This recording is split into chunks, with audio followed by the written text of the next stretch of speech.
Hello everyone. Have you heard about a car which did not like vanilla ice cream? Yes, you heard me right. I'm talking about a car which did not like vanilla ice cream. And yes, I'm not creating or fabricating a story. I'm talking about a real life situation which happened with General Motors. General Motors has multiple cars that they have been selling, and one of the best selling cars was Pontiac.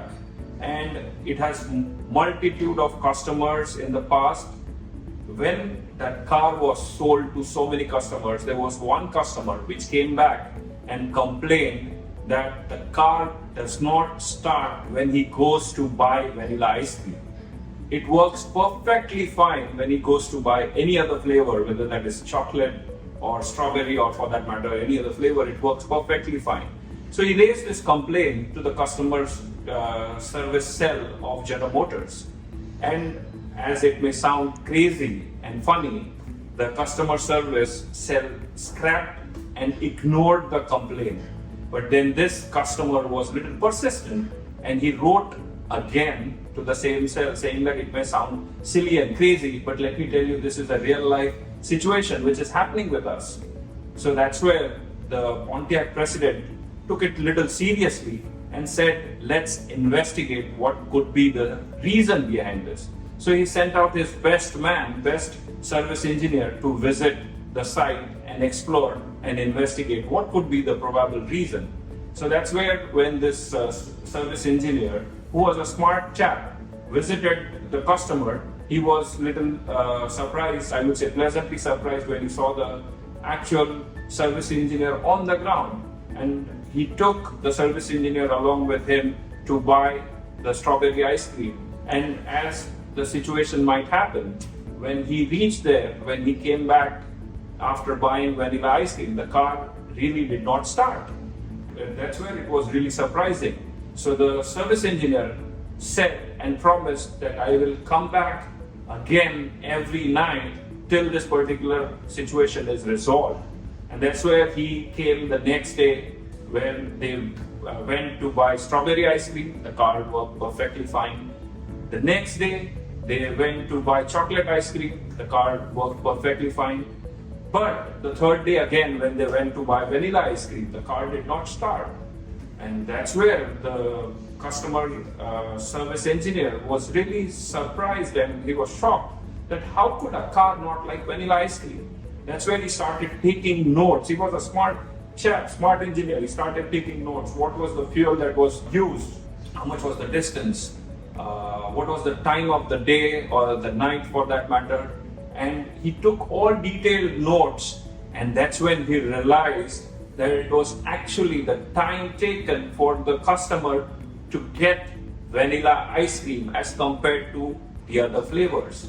The other flavors were a little farther off in the shop, whereas vanilla, because it was the fastest selling ice cream flavor, it was next to the counter, and the time taken for the customer to come back was really short. And because of which there was a situation which was creating the car not to restart.